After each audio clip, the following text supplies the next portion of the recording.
ओम नमः शिवाय जी। आपके पत्रिका का विश्लेषण वीडियो के माध्यम से किया जा रहा है। कृपया जो भी बातें बताई जा रही है ध्यान से सुने। पत्रिका में क्या क्या समस्याएं हैं एवं प्रत्येक ग्रहों की फलादेश आपको बताया जाएगा। जैसा कि आपकी कर्क लगन कुंडली है, कर्क लगन जल तत्व का लगन है। ऐसे लोग भावुक प्रधान होते हैं, भावना को अधिक महत्व देते हैं, भावनाओं में बहते हैं, मानसिक अस्थिरता रहती है, तो जिस वजह से कभी कभी ये मानसिक चिंताओं में डूब जाते हैं। आपकी पत्रिका में देखिए तो लग्न का मान 18 अंश है, वही लग्नेश चंद्रमा 1 अंश 13 कला पर कमजोर अवस्था में स्थित है एवं अपने शत्रु शनि के साथ युति करके बैठे हैं। सामान्य भाषा में हम शनि चंद्रमा की युति को विष दोष कहते हैं। यहाँ पर लग्नेश कमजोर हुए, हालांकि लग्न का मान अच्छी अवस्था में है, लेकिन लग्नेश कमजोर होने की वजह से स्वास्थ्य में बड़ी समस्याएं अवश्य देता है। और अगर पाप ग्रहों के साथ लग्नेश हो तो स्वास्थ्य में व्यक्ति को जीवन में उतार चढ़ाव बना रहता है। यहाँ पे लग्नेश को बलवान करना अति आवश्यक है एवं शनि के साथ युति है तो आप इस बात का विशेष ध्यान रखें कि रात्रि में दूध का सेवन न करें। शिव जी की अधिक से अधिक आपको उपासना करनी है। सावन का महीना चल रहा है, नियमित महामृत्युंजय का मंत्र और हर सोमवार ये नियम बना लीजिए आप अपने जीवन का कि आपको रुद्राभिषेक करवाना है घर पर एवं अपने श्रद्धा अनुसार किसी भी शिव मंदिर जाकर कच्चे दूध का अर्पण करना है। इसके बाद अगर हम धनेश सूर्य की स्थिति देखें, दूसरे भाव में सिंह राशि धनेश सूर्य बनते हैं। सूर्य यहाँ पे भाग्य भाव में है परंतु अपने भाव से षडाष्टक बना रहे हैं। षडाष्टक बनाने की वजह से हालांकि भाग्य भाव में सूर्य कारक होते हैं और मित्र राशि में है, इस वजह से आप भाग्यवान हैं, भाग्य का साथ मिलेगा, लेकिन जो परिवार का सपोर्ट मिलना चाहिए उसमें कमी आती है। फिर भी सूर्य डिग्री से बलवान है, हर प्रकार से अच्छी स्थिति है, इसलिए यहाँ पे सूर्य का आपको कोई उपाय करने की आवश्यकता नहीं है, सूर्य की स्थिति ठीक है।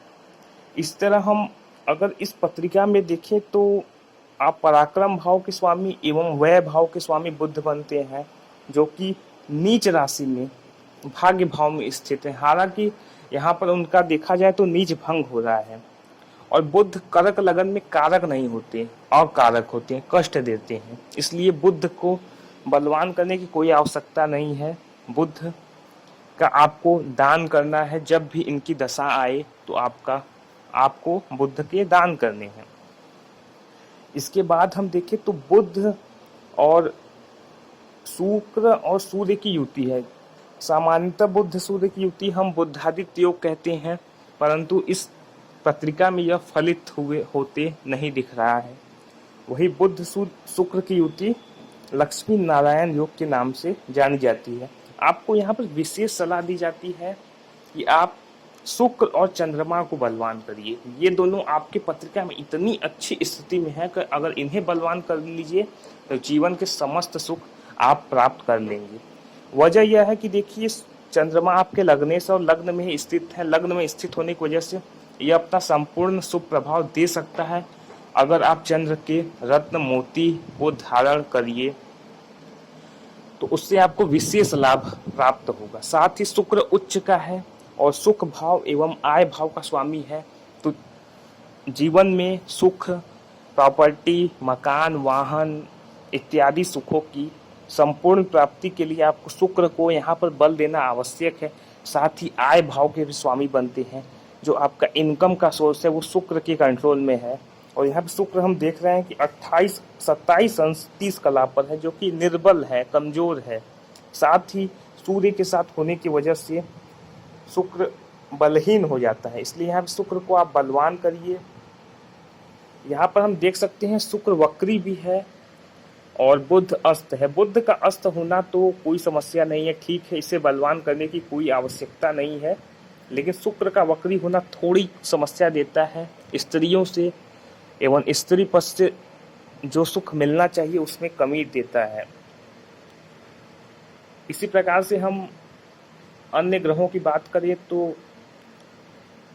यहाँ पे आप मंगल जो यहाँ राजयोग कारक होता है, इसकी स्थिति आपकी पत्रिका में कुछ कमजोर दिख रही है। दसम भाव के स्वामी मंगल अष्टम भाव में है। यह इस बात को दर्शा रहा है कि आपको प्रोफेशन में जो आनंद आना चाहिए, जो काम करने में मजा आना चाहिए अपने काम से, वह सुख नहीं मिलता। आप अपने काम को लेकर संतुष्ट नहीं रहते। हालांकि पत्रिका में आय की स्थिति बहुत अच्छी है, इनकम आता है, पैसे की कमी नहीं रहेगी, लेकिन जो प्रोफेशन, जो मान सम्मान आपको कर्म क्षेत्र में मिलना चाहिए, सरकार से सम्मान मिलना चाहिए, उसमें कमी आएगी, उसमें अनस्टेबिलिटी रहेगी, उसमें उतार चढ़ाव रहेगा। उसका वही एकमात्र वजह है दसम पति मंगल का अष्टम भाव में कुंभ राशि में स्थित होना। इसके बाद संतान भाव के स्वामी होकर भी अष्टम में है, तो संतान से भी जो सुख प्राप्त होना चाहिए उसमें भी कमी देगा, क्योंकि हम जानते हैं किसी भी भाव के स्वामी का त्रिक भाव 6, 8, 12 में जाते हैं तो उसे कमजोर करते हैं। लेकिन अगर हम संतान भाव से विचार करें तो संतान भाव से ये चौथे भाव में गया है, इसका मतलब इस संतान के सुख का भाव हुआ। तो संतान को तो सुख की प्राप्ति होगी, लेकिन आपको जो संतान से सुख मिलना चाहिए उसमें कमी अवश्य दे देगा। मैं प्रत्येक ग्रह के उपाय आपको मैसेज के माध्यम से भेज दूंगा, उसके लिए निश्चिंत रहिए। फलादेश बेहतरीन तरीके से हो पाए इसीलिए वीडियो के माध्यम से बताया जा रहा है। अगर सबसे इम्पॉर्टेंट आपके पत्रिका में है तो देखिए, गुरु और शुक्र का परिवर्तन राजयोग। परिवर्तन राजयोग 100 राजयोग के बराबर होता है। गुरु वृषभ राशि में है और शुक्र मीन राशि में। ये परिवर्तन राजयोग जबरदस्त लाभ देने वाला है। और गुरु हम जानते हैं भाग्य का स्वामी है, भाग्य का स्वामी का आय में जाना, ये महाधनी योग है, महाधनी योग है। लेकिन यहाँ पे हम देख रहे हैं गुरु भी निर्बल है। हालांकि गुरु 5 अंश 25 कला तक भी, आप जानते हैं कि गुरु कर्क राशि में 5 अंश तक परम उच्च स्थिति में होते हैं, तो बहुत निर्बल तो नहीं है। लेकिन गुरु के लिए आप किसी भी बृहस्पतिवार को देवालय मंदिर में जाइए, वहाँ पूजा अर्चना करिए, इससे गुरु को बल मिलेगा। हालांकि कुछ सटीक उपाय भी आपको मैसेज के माध्यम से बता दिए जाएंगे, लेकिन कुछ सामान्य उपाय अभी बता दिए जा रहे हैं। इसके बाद अगर हम देखें शनि प्रबल मार्गकेश, कर्क लगन में प्रबल मार्गकेश अपनी दशाओं में नाना प्रकार के कष्ट देगा, शारीरिक मानसिक हर प्रकार से कष्ट। तो इसलिए शनि का जितना ज़्यादा से ज़्यादा हो सके दान करना है, हनुमान जी की आराधना करनी है, इससे ही आपका कष्ट दूर होगा। और लगनेश को बलवान करना है, शनि से संबंधित चीज़ों का दान करना, लोहे का दान करिए, किसी गरीब मजदूर को शनिवार को बुलाकर सरसों के तेल में कुछ पकौड़े आदि तलकर खिलाइए, इससे शनि बहुत खुश होते हैं। साथ ही अपना छाया दान आप कर सकते हैं। इसके बाद हनुमान जी की शरण में रहिए, शनि देव कभी भी कष्ट नहीं देते हैं। सुंदरकांड का घर पर पाठ करवा सकते हैं। साथ ही साथ प्रत्येक मंगलवार एवं शनिवार को हनुमान चालीसा का आपको पाठ करना ही करना, यह नियम बना लीजिए। अब ये आपके लग्न कुंडली की करीब ये फलादेश हुआ। यहाँ राहु की बात करें तो राहु मित्र राशि में है, कोई समस्या नहीं देगा। लेकिन राहु का क्या स्वभाव है? मति भ्रम, राहु है छलावा। तो इस वजह से कभी कभी जो सुख आपको मिलना चाहिए उसमें उतार चढ़ाव रहेगा, इससे ये समस्या हो सकती है। अब करीब केतु की वजह से यही है कि केतु डिटैचमेंट का कारक है, मोक्ष का कारक है, तो ये दसम भाव में है। इससे आपको कार्य से मतलब डिटैचमेंट होगा, कार्य करने की जो रुचि होनी चाहिए, जो इच्छा होनी चाहिए, उसमें कमी ला देता है। मन न लगना काम करने में, काम मतलब जो आपको एक ऑक्यूपेशन में मजा आना चाहिए उसमें ये कमी दे देता है। तो ये देखिए आपके लग्न का फलित हो गया। इसी तरह नवांश में हम देखिए तो शुक्र वर्गोत्तम है, शुक्र का वर्गोत्तम होना अति श्रेष्ठ है। साथ ही साथ बुध भी वर्गोत्तम है। इसके बाद और कोई ग्रह, चंद्रमा भी वर्गोत्तम है। शुक्र चंद्रमा का आप रत्न धारण कर लीजिए। वर्तमान में आप चंद्रमा का करिए, क्योंकि स्वास्थ्य की समस्या दिख रही है और वर्तमान में अभी केतु की महादशा चल रही है, तो अभी शुक्र का रत्न धारण करने की आवश्यकता नहीं। केतु के बाद जब शुक्र की महादशा आएगी जो 20 वर्षों की होती है, उसमें शुक्र का संपूर्ण लाभ लेने के लिए आप शुक्र का रत्न अवश्य धारण करिएगा। हर प्रकार की सुख सुविधा से आपको शुक्र प्रदान कर देगा, निश्चिंत रहिए। वर्तमान में हम देखें तो आपकी केतु की महादशा में